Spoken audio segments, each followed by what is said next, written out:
Welcome to the Everything Drug and Alcohol Show.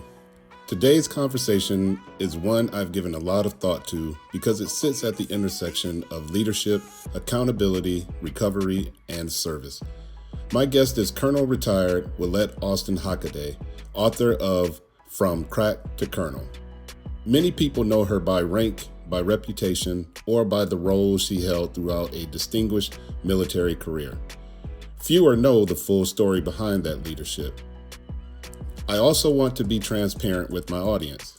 I previously served under then Major Alston as a Sergeant First Class in the Columbia Recruiting Battalion. This conversation is not about hierarchy or endorsement. It's about perspective, reflection, and understanding the human experience behind professional responsibility. This interview is intended for federal employees, active and retired military, families, and also compliance and drug and alcohol testing professionals, and anyone interested in what recovery and leadership really look like over the long term.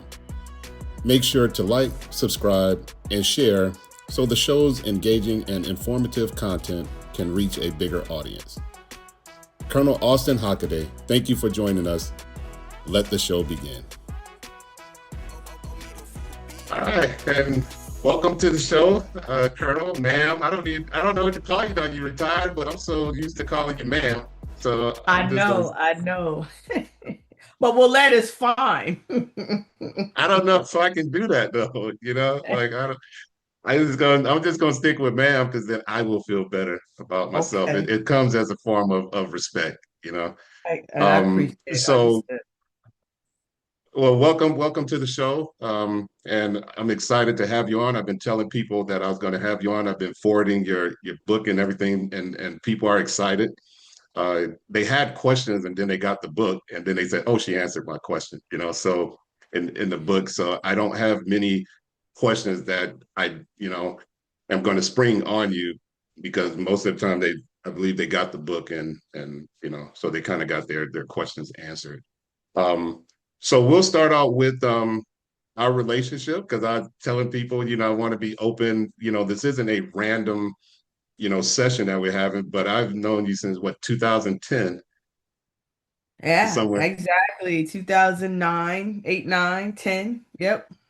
Yeah, at Fort Jackson. So I was actually in the recruiting command, and you was, the acting commander at the time. And it is interesting to do this with you because I still remember that version of you, and nobody messed with you. Oh. It's like Yeah, I was the XO, and then I became the acting company commander for Florence, and you was my driver. You drove me there like 3 times a week. And I so did, yeah, and so we I developed that relationship.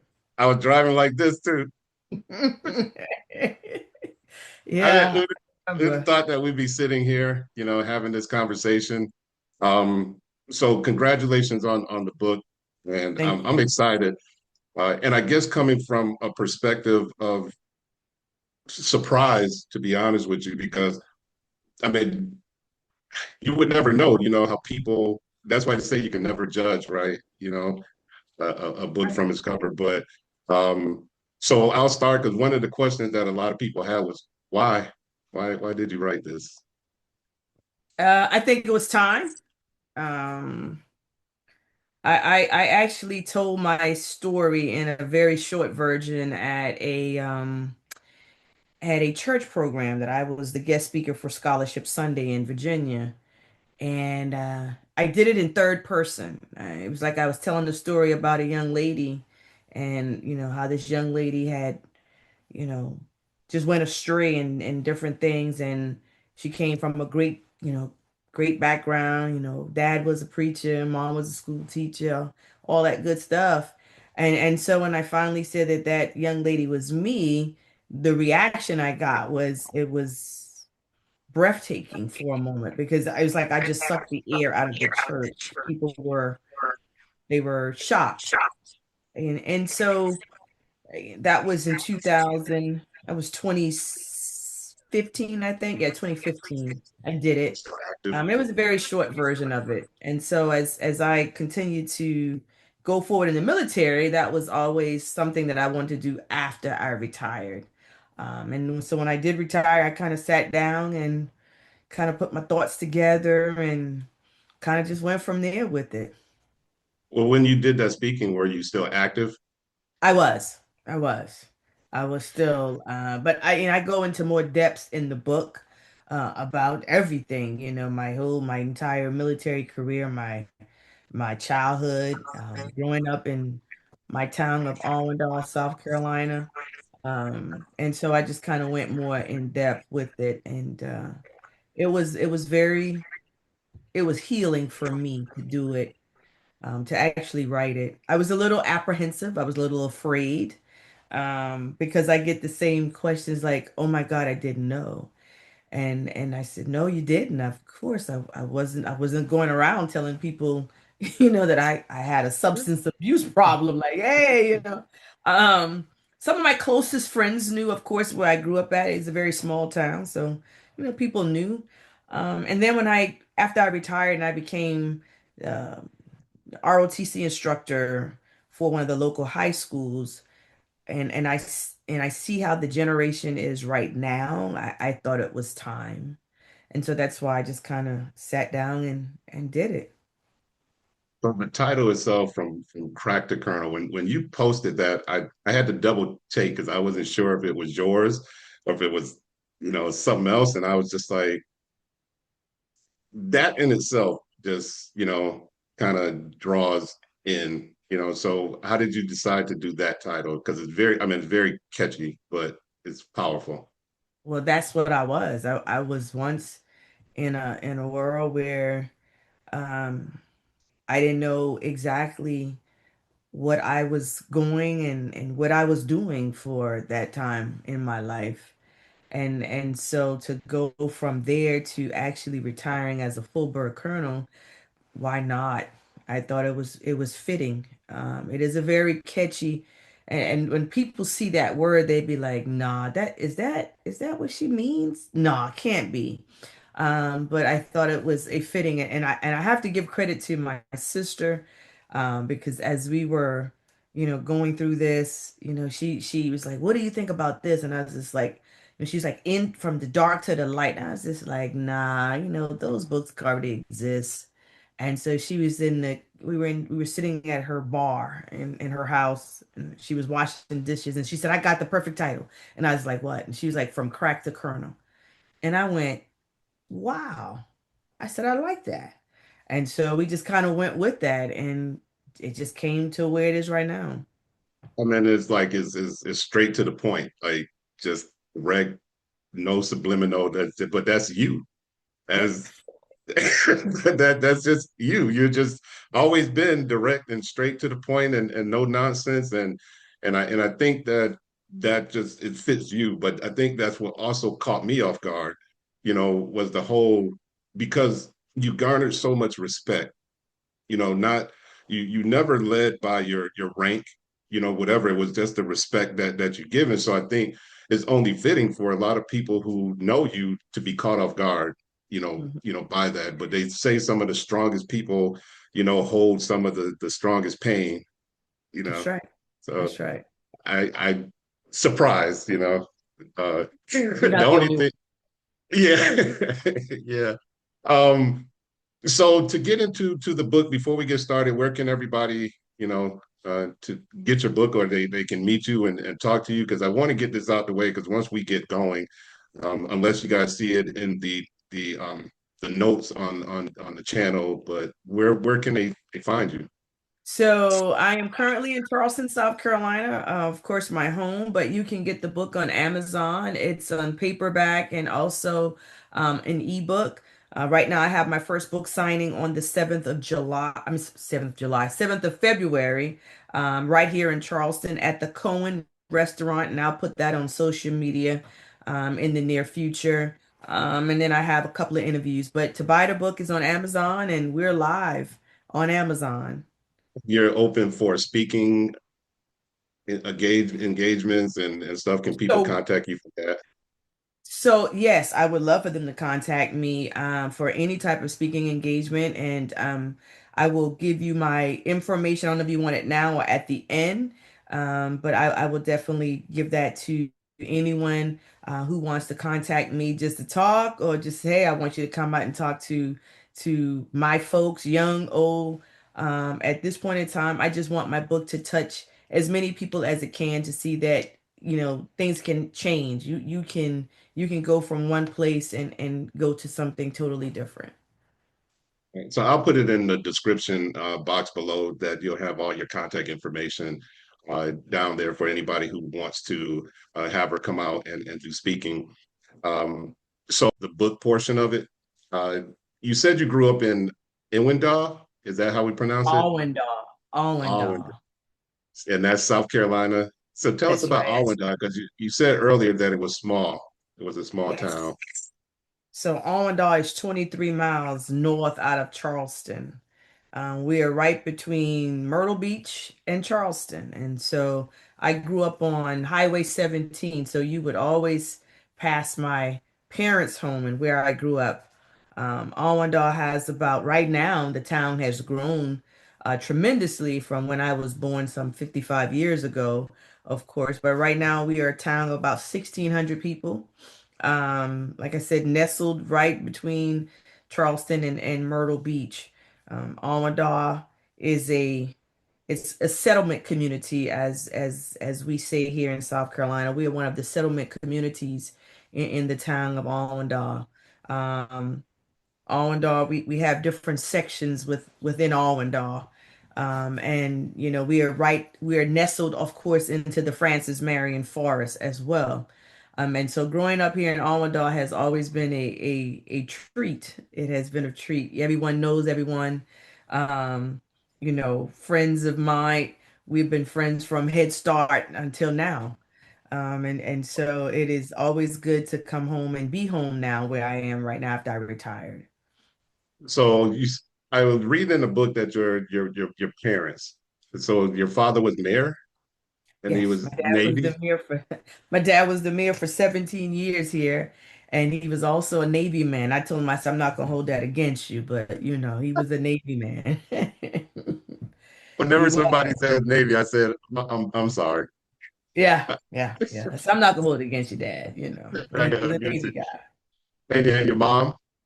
My mom was a school teacher. My mom taught school for 34 years, and she retired in 87 and went back to teaching the following year and taught until she passed away in 2012. And I talk about that because I want to kind of set the tone because people have a misconception that when someone gets on drugs or whatever, that they come from a struggling, family background or life of trauma, but that wasn't you. No, I mean I'm the baby out of I have three older sisters, and they are 11, 10, and 8 years older than I am. And so I came from a middle class black family. I had a car my junior year in high school, and so while I was in the military, or even before I went in the military, my sisters still treat me as the baby as of right now. I'm 55, yeah, I'll be 55 in August, and I promise you, they still treat me like their baby sister. And so I come from a middle class black family. My dad was a preacher, my mom was a school teacher. I was exposed to, I mean, things that, kids were not exposed to. I had the opportunity to be exposed to different things. We traveled a lot. I saw things that my classmates probably didn't, until they became grown and were able to do it on their own. So yeah, it doesn't matter where you come from. I mean, drugs is drugs, and you can get hooked on it if you're in a poor situation or a rich situation. So we're saying South Carolina, so that's like the Bible Belt, right? Exactly. That's Exactly. in there. So how did faith play a part in your life? Hey, I mean, when your dad's a preacher, you know what I'm saying? I mean, I was surrounded by church. I went to church every Sunday, and so, it was faith was my when I was out there, on drugs, I always went back to faith. I always had to go back to how I was brought up. and how faith, people always say, well, you got to have faith. And when I realized that faith played so much in my life is when during those times. And I think about, you know, I- faith is something that you can't touch. It's something that you believe. And so I believe that faith would have brought me through, and it did. Even after, you know, getting off of crack and still dealt with alcohol, you know what I'm saying? It was faith that continued to keep me grounded, just because how I was raised. So going in earlier, and again, I don't want to give too much about the book, so I'm going to skip through a lot of things. So if people are Right. listening, why didn't he this? It's like you're going to have to go get the book because I don't want to give, too much away because you do talk about your early life in your book, which are how you were raised. I was even laughing at one of the things you were talking about the, you know, we everybody call it something different, but we put the stick on your shoulder, knock it off, and and but I forgot what you called it, but everybody calls it Bad man hit my hand.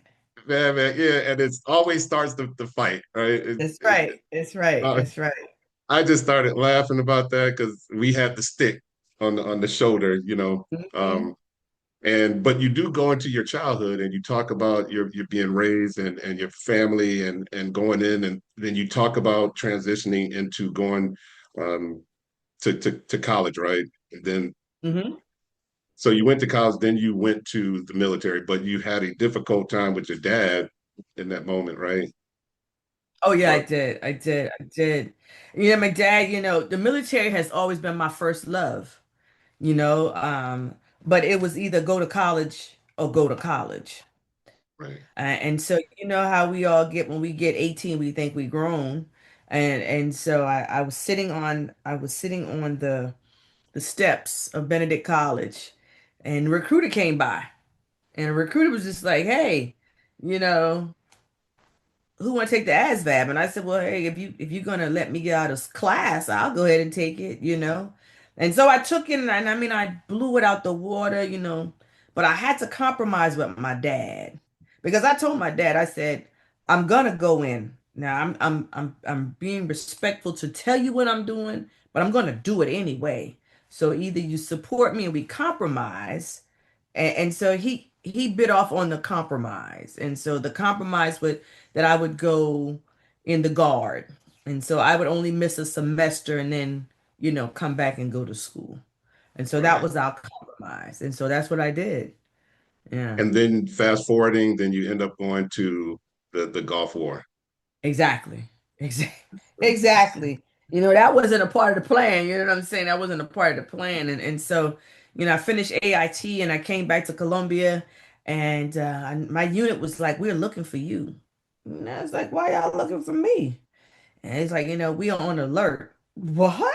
And so it just kind of went from there. I never forget, my dad he was coming up with all sorts of ideas. He was like, why don't you break your leg? Let's break. I mean, he was just that was fear. You know what I'm saying? And so to think about it at that time in 1990, 91 time frame, the last conflict we had was Vietnam.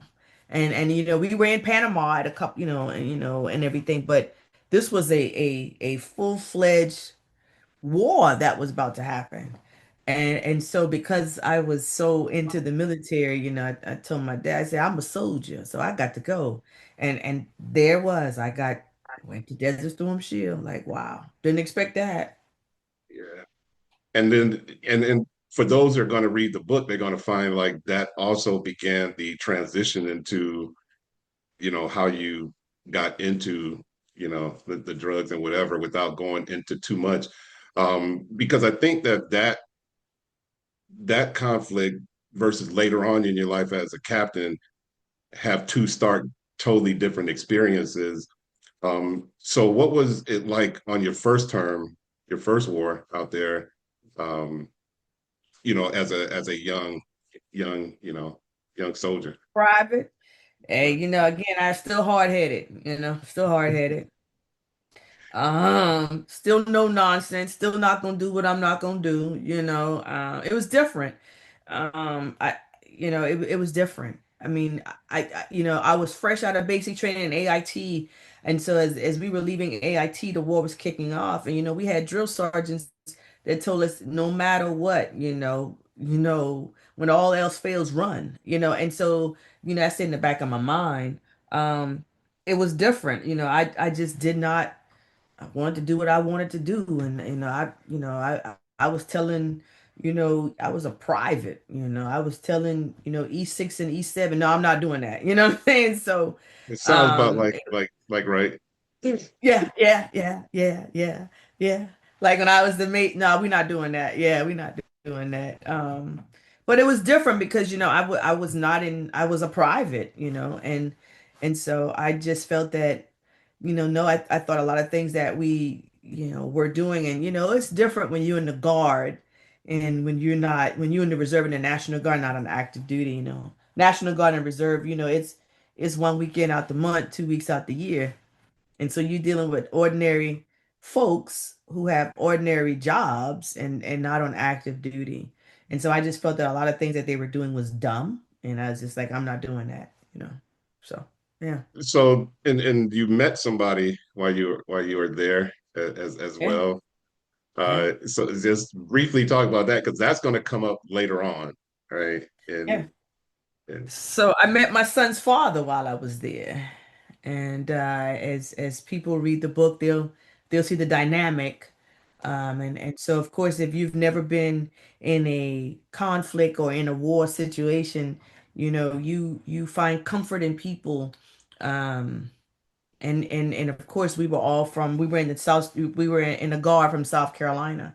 Now we did have enablers that came from different states with us, but when you have that South Carolina isms, you have all of those isms, and so you flock to those people that and so I met my son's father during that time, and it started off like it always does, and cake and roses, and then it went south once we returned back to the States. then returning back, and I know that the difference between responsibility and vulnerability. So were you feeling more vulnerable at that age in combat? Uh, Oh yeah, I was 19. I was 19. I was in love. You know what I'm saying? I was in love. and you felt In love. You in love until you can't even think sometimes. You just in love. yeah, and being that for those who've never been in conflict is a very lonely place. It's It is.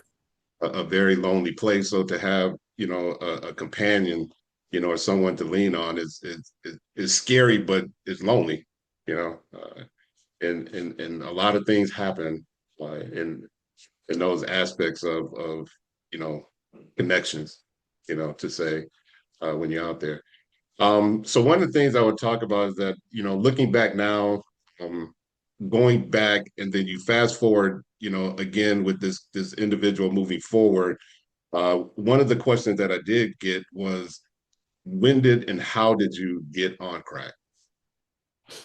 Wow. So, I will tell you that once we redeployed, I have a thing now, when I say the representative shows up in any type of relationship, and I think representatives be male or female. Um, and so in this case, he was a representative.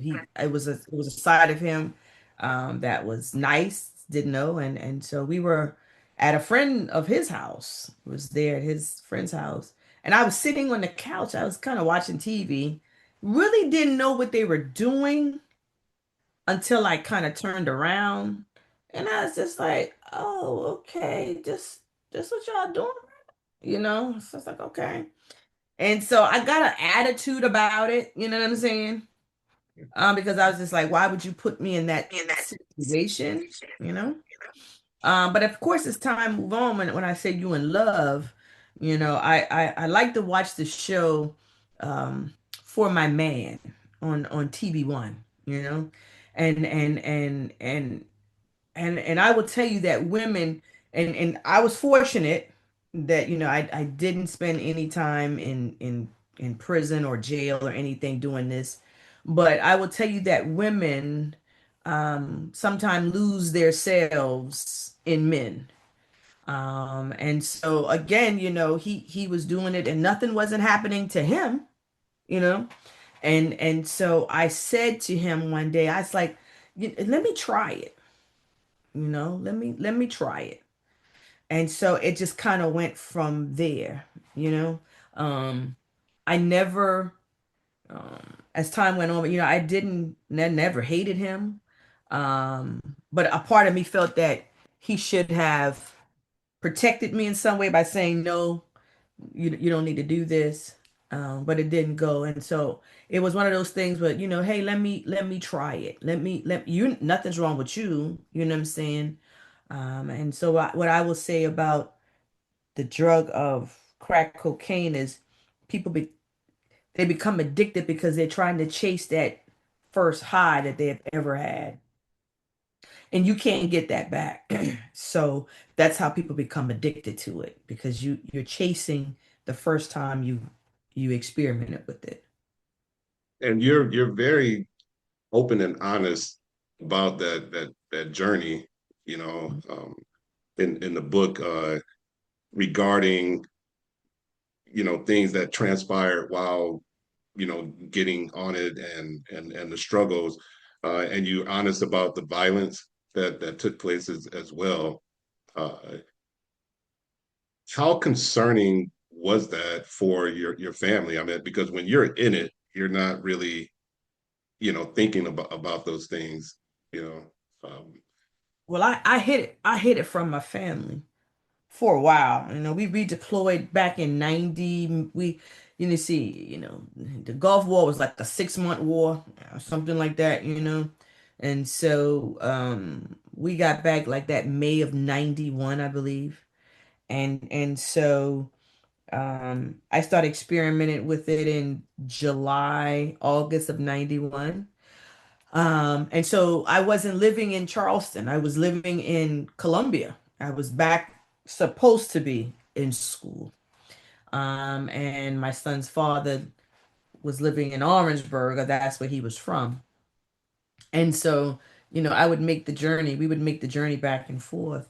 So I hid it from my family until around November of 91.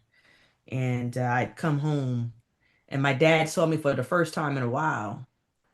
And he could have just gone through the floor when he saw me. Um, but of course, with addiction, we know how to hide things. We know how to hide things. And so for almost a year and a half, they had no clue what was going on. And so, but of course, when they did find out, um, at that time, I still denied it, of course, but I hid it from them very well. And just because I wasn't living here in Allendale with them, they didn't know. So when did denial start feeling safer than truth? Every time I got high, you know what I'm saying? Every time I got high, um, because you would say to yourself, "No, I'm not doing this. This is not me." You know what I'm saying? And I will tell you that there were times when I would come down off that high. I wanted to tell my parents, "Please help me." You know what I'm saying? But then it was just like, "Nah, I'm good. Ain't nothing wrong with me. I can stop this when I want to." But you never wanted to face that. I mean, you just don't. I mean, hell, I went to rehab and didn't want to face the truth there. You know what I'm saying? So it's easier. It's easier to do to deny everything.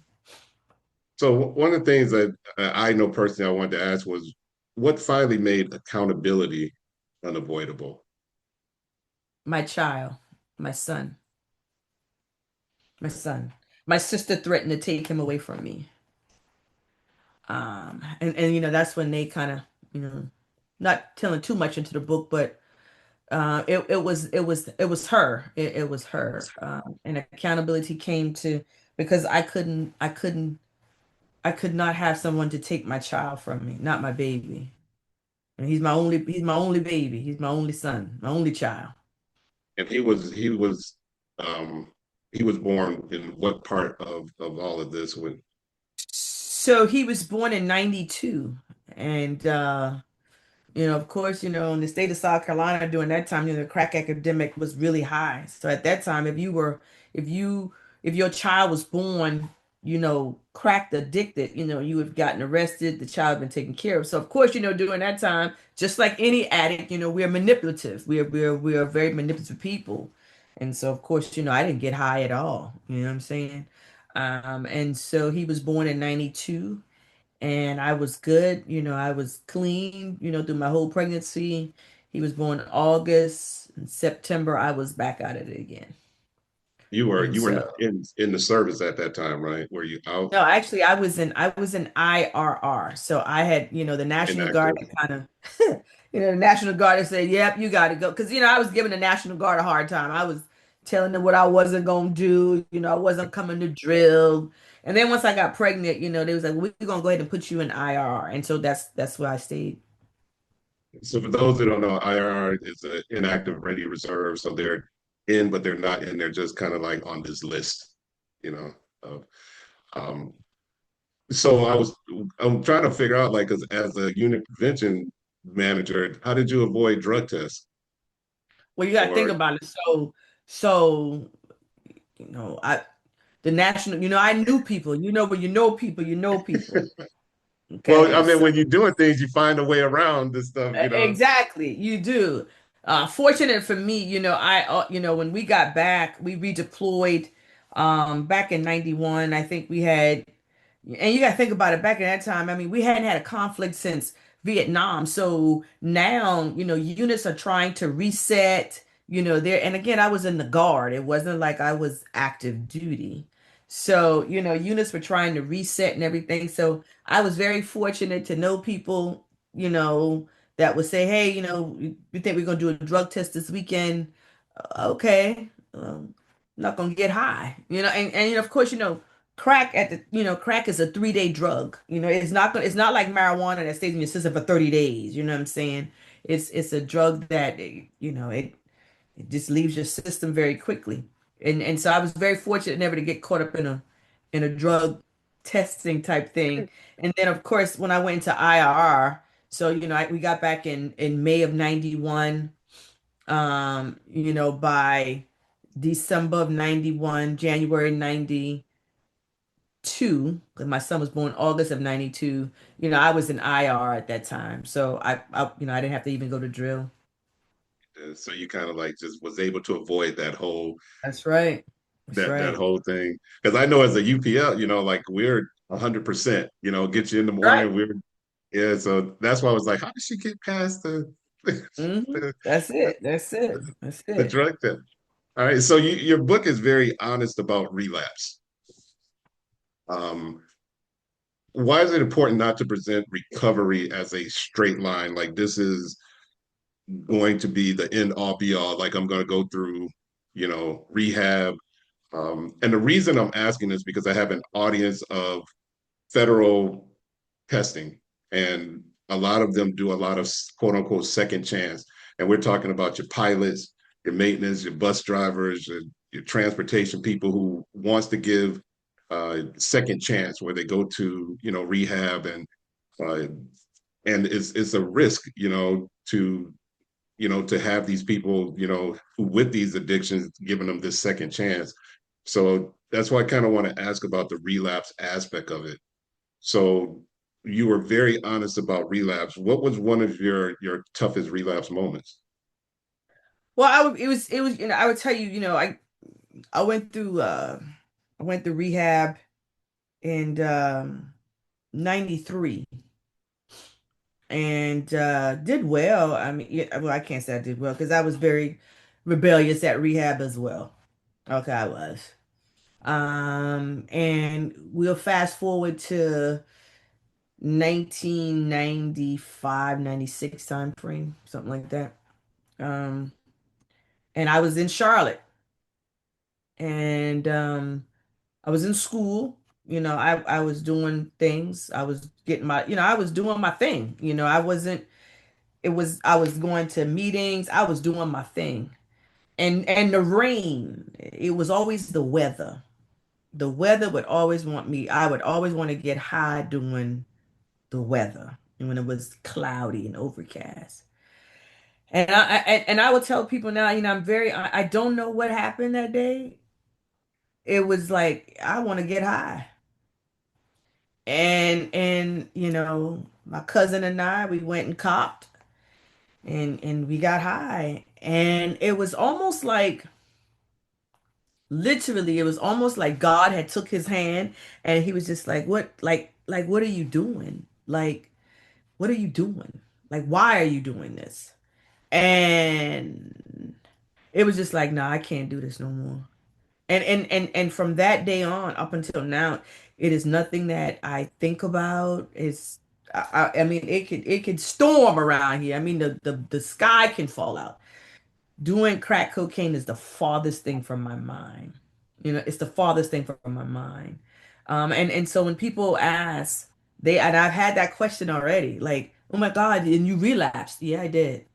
And I would tell people out there, your listeners, that it's not easy to stay sober. You have to fight that on a daily basis. And my son is 33. So I have been clean now for 29, 30 years, like completely clean of crack, of cocaine, period. And it's a daily thing for me. And the serenity prayer is a prayer that we all have to say, for us. Um, and like I said, that was one of the, and when people relapse, sometimes people don't even know why they relapse. They just do it. They just do it. They don't have a reason. Some people do have triggers, like, something is something that happened previous to them and they've gotten clean and something triggered them to do things. I didn't have a trigger. It was the weather. It was like, and then my son's father at the time was getting on my nerve too, and that probably played a part in it a little bit, you know what I'm saying? Because I was struggling. I was a college student. I was struggling, even though my parents was helping with my son.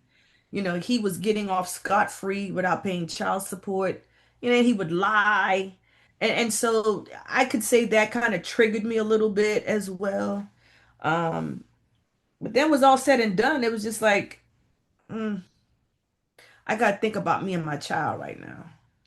And so after that, it was just like, no, I can't do this. And I didn't. I just stopped. So, what were some of the warning signs that people close to you were missing?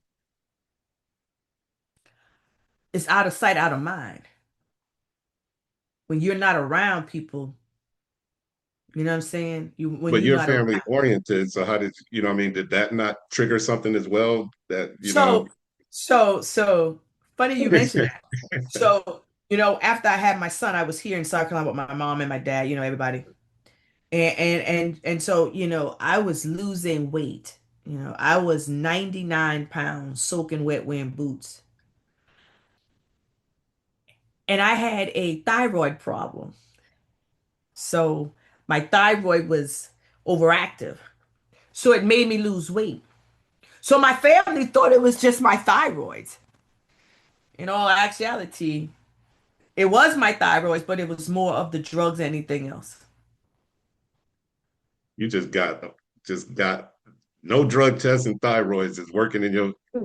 I don't know if There it's was, working. there was, there was. I was just like, wow. I said, okay, it's my thyroids, and that's it. And so of course, my family was just like, well, especially my sister. I have three sisters, but my sister Jewel, that chick, boy, I love her to death.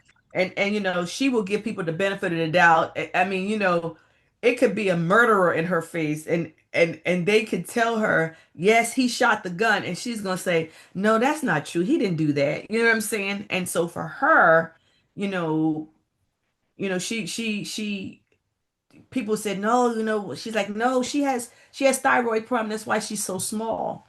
And actuality, I did, because I did have partial of my thyroid removed in in 93. Um, but it was more the drugs than anything else. but you were able to mask that Oh still. yeah. Oh yeah. So fast forward to Johnson C. Smith. So you're Johnson C. Smith in Charlotte, and this begins a whole new direction of your military career. So let's talk about that real briefly on that transition.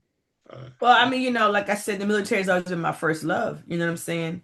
And so, I was in school. I did the relapse while I was still in college before I graduated, and it was like I said, it was time for me to do what I had to do. You know what I'm saying? And so transitioning from the school to the army on active duty was something different. Because I went on active duty years prior as a private, and now I'm going as a second lieutenant. You know what I'm saying? Where it's harder. It's like I had three things against me. I'm a female, and I'm black. And well, two things, and so it was hard. But I was and a determined. single mom. At a single mom. But I was determined that I was going to make it in the military. Johnson C. Smith taught me a lot. It taught me how to overcome things, and I look at the females that was in my dorm. I was much older than they were, and I went back to college. I was 23. I'm dealing with 18-year-olds, you know what I'm saying? And I had lived a little bit, you see what I'm saying? And so it taught me different things. It taught me um how to survive whatever may come my way. And so transitioning to the military as a second lieutenant was a challenge. And but I still kind of overcame challenges and everything. The transition wasn't difficult because I knew the military, so it wasn't too difficult. It was just a different level of military going from A young National private to Guard second, exactly. to Exactly. officer. Right. Um, so now, going into being an officer, you went to Iraq as a captain. Mhm. So now it brings back your, cycle back to deployment, but now from a different mindset. And at this point, you done already had the crack addiction. You went through all of that, and your son now. So what is life like now, deployed versus your first deployment? Well, I was in charge now. You know what I'm saying? And I mean, even though I still had, of course, as you know, we still got bosses on top of us. But I was in charge of my little piece of the world in the G1 section. It was difficult. My job in doing that deployment was hard. It was I had casualty operations, and then after casualty operations, I took command while I was in the desert. And so that was difficult. That was a challenge in itself. To try um, to navigate all of that, and to make sure that I took care of my people, first and foremost. And I've always believed when you take care of your people, they're gonna take care of you, and that's exactly what happened while I was deployed. It was different. I mean, being a casualty officer it was hard on the mind. It was difficult on the mind. And then becoming a company commander, and I still was in charge of casualty, just at a different. In the G1, I got all the numbers and gave it to the G1s to him for him to brief. And then as the company commander, my section, my piece of the world was actually responsible to track the casualty. And so it became difficult at times, while we were deployed doing that deployment for me. So it now brings you to, because you talk about this in your book as well, about the casualty aspect of it and the toll it started taking on you, as well. Uh, and how does that, because I noticed earlier you said alcohol, and I know you touch on that briefly. Is this where alcohol comes into play from Oh Iraq? yeah. Oh yeah. Oh yeah. Because alcohol is something that you can just go buy at the store. You know what I'm saying? I could go in the store in uniform and buy me a fifth of vodka, and no one would say anything to me, right? I couldn't go to the neighborhood drug dealer in uniform and buy, a slab of, $100 rock. You know what I'm saying? It was totally different. And so, you know, I think that deployment was a deployment that you it numbed me. You become very numb to things. And so when we redeployed, I mean, I would drink like there was no tomorrow. Because it was just like I wanted to sleep. It's like I wanted to turn my brain off. And I said, and I know doing that would turn my brain off, and I'll get up the next morning and go to work, and I'm back at it once again. Right. And I know, I again don't want to talk too much about the book, but you do talk about the alcohol aspect of it, um, because again, it's legal and you can go get it, but it still was a form. Did that ever turn into an addiction because you kind of gained that addiction habit from crack? Did that alcohol actually turn into an addiction, or was it just a numbing Uh, thing? it was both. You know, I was drinking before I went to work in the morning. Even when I was driving you, or was Yeah, that? yeah, yeah, yeah, yeah, yeah, yeah. Because at that time, I was in a marriage. I was in a marriage that was falling apart too. So, yeah, yeah, yeah, yeah. And it just proves my point. Like you never know, right? You. No wonder you were so chill, just over there all the time. Okay, All the now time. Yeah. I mean, because when I came to work, I came to work. You know what I'm saying? And you so I were try not to. I never try to bring my problems to work. When I came to work, I came to work. And so no one would know what was going on, with me. no, and it shocked me because I that was one of the things I said. I wonder if she was when she was with me. But you were a major, with me then. So as you're moving through command, so you go from major to colonel to lieutenant colonel to colonel. Uh, and people have to understand that the next thing after colonel is general, Hmm. right? So you were like that next step to general. That's how, to put this in perspective, how high the ranking, is in the military channel. So what did being in command teach you about human limits? Hmm. Man, a lot. It did. Yeah, yeah. That's a good question. When I saw that question, I kind of struggled with it a bit. Um, Command was challenging for me, and so um it was challenging, and so sometimes my limit would run out very quickly. Um because not only was I dealing with a command that was um mm, a command that was difficult because I was the battalion command for the MEP station. Of course, easy command, right? But I had someone who was my right hand. We just couldn't get it together. And then I was dealing with my marriage. And so sometimes my human limits, it would run out. And so I don't know how to really answer that question in a way, because it was difficult.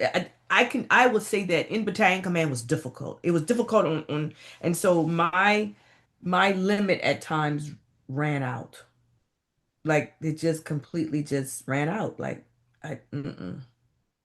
Did you ever find like empathy towards individuals that you have known to have alcohol problems, or they had to go to treatment, or whatever? Did you find any sense of, you know I wouldn't say, because you have to maintain a certain level of separation, whatever, but were you ever more empathetic, I towards? was. I was. The only difference was, it came to me as the commander. You know what I'm Right. saying? And so I would say, we got to get you some assistance. We got to get you help, whatever I can do, because hell, I was battling it myself. I was dealing with it with myself, and so I did have empathy because again, no one knows what another person goes through, And so when I had a soldier that may have had to go to a DAPSI, or we had to send them, you know, to get assistance or help, yeah, I was very, very much empathetic to them because I was dealing with it and they didn't know. So this isn't on my thing of questions, but it's just, just like a version of me, but someone that you assisted who is like, yeah, let's get you help, or whatever. I'm imagining them now seeing this book, probably not knowing that you went through any of this stuff and whatever, you know. So what would you say to those individuals now? Because I'm quite sure that somebody under your command or whatever who you've assisted through this process, what would you say to them now that they know your story? Never give up. Never give up. Um, because it's not an option. It wasn't an option for me.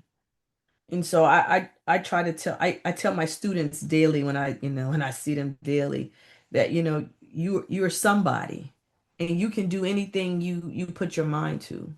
But never give up no matter what obstacles come in your way. Just never give up. And I didn't. I mean, oh my God, I've had some obstacles, from my career, to my first marriage, to my son's father, even to my father, with my own father. Um, but you never give up. You just don't. And you fight through it because there's always somebody depending on you. And in my case, it was my son. And even though he's 33 years old, he saved my life. He Yeah, did. because you He saved you my have you had command over different ages, different aspects, different walks of life, race, creed, gender, it doesn't matter. Like you commanded over a lot of individuals, and you formed um, uh, viewpoints and outlooks of people's lives and careers. Like I said, I was always impressed with you throughout your command and when I was with you. So it was just very, eye opening, to me to see that. So now that the uniform is off, it still doesn't change the fact of um, your leadership role in your community and things around you.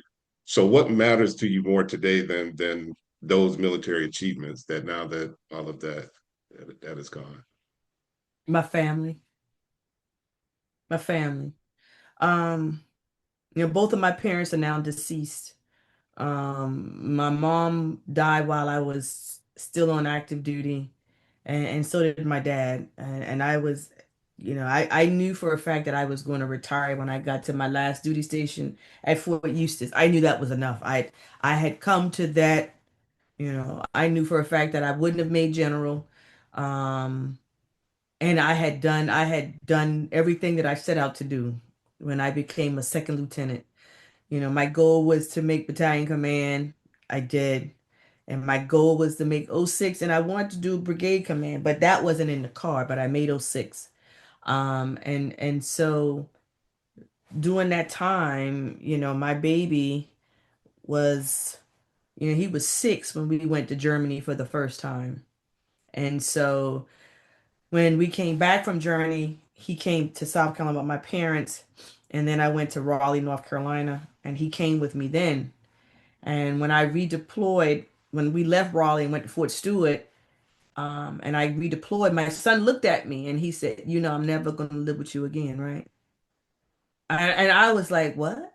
And he was just like, no, I'm not going to come back with you. And his reason for that, he was already in the 7th grade. So he had already established, his foundation here. That was a bitter pill for me to swallow.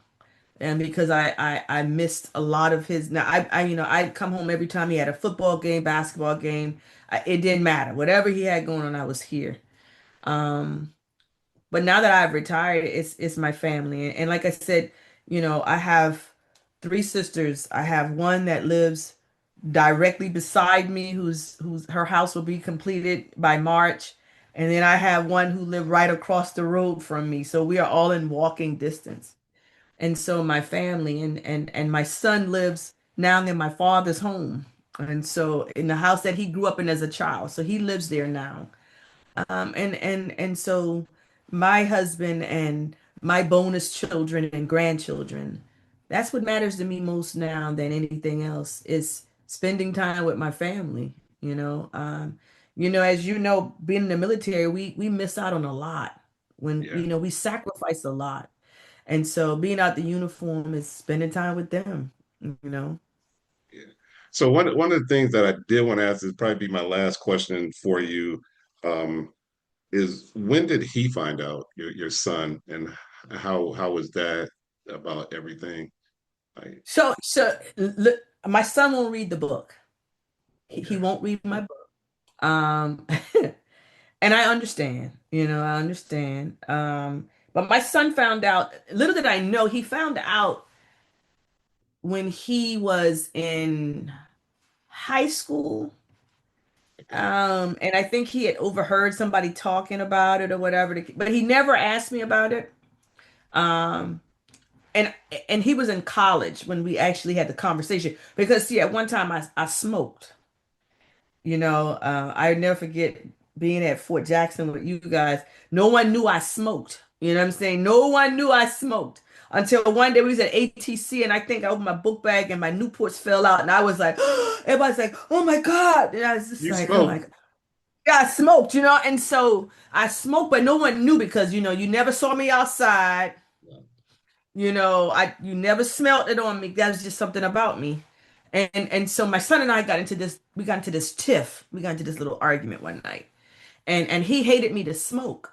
And of course he was in college and everything. And I said to him, I said, okay, I smoke. I said, but you do other activities, like that, and everything. I said, I could go to a store and buy a pack of cigarettes.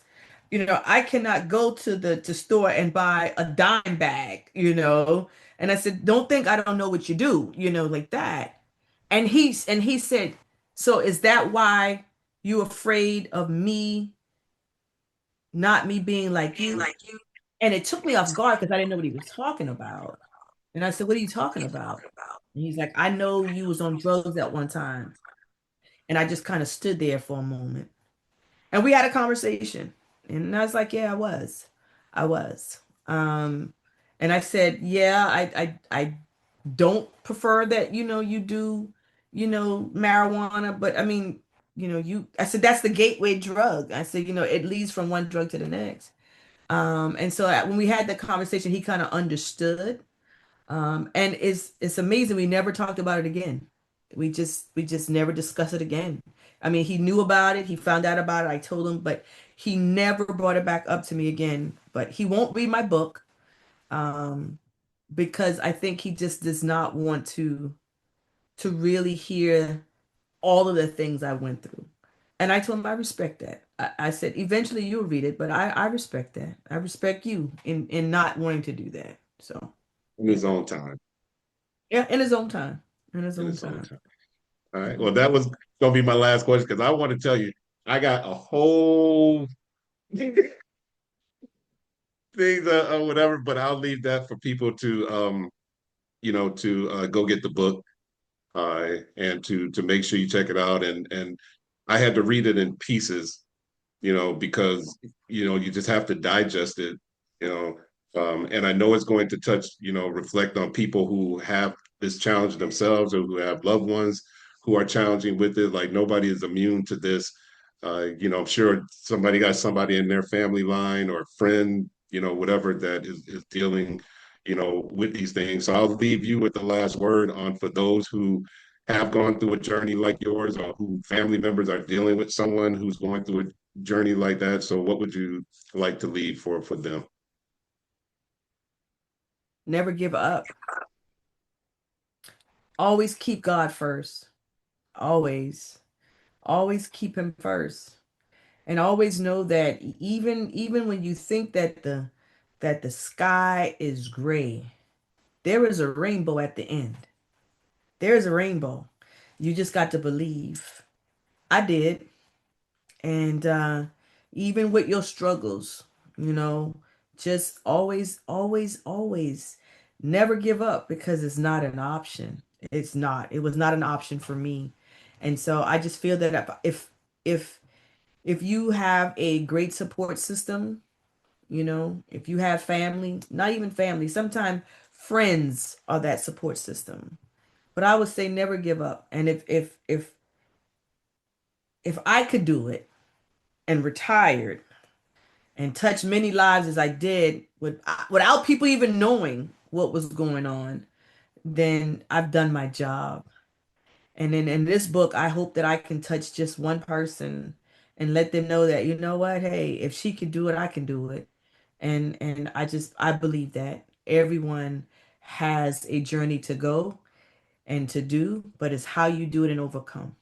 So never give up. It's not an option. And and always be thankful and grateful for what you have. Thank you. And I will leave you on that note. And as I always say, as I close out, that you'll know a relationship is right for you because when it comes along, it'll complement you, not complicate you. So until next time, I will see you guys later on Everything Drug and Alcohol Testing. And you'll be able to listen to this on my actual radio show network, artistfirst.com, under the GL Henderson Radio Hour. And I will talk to you guys later.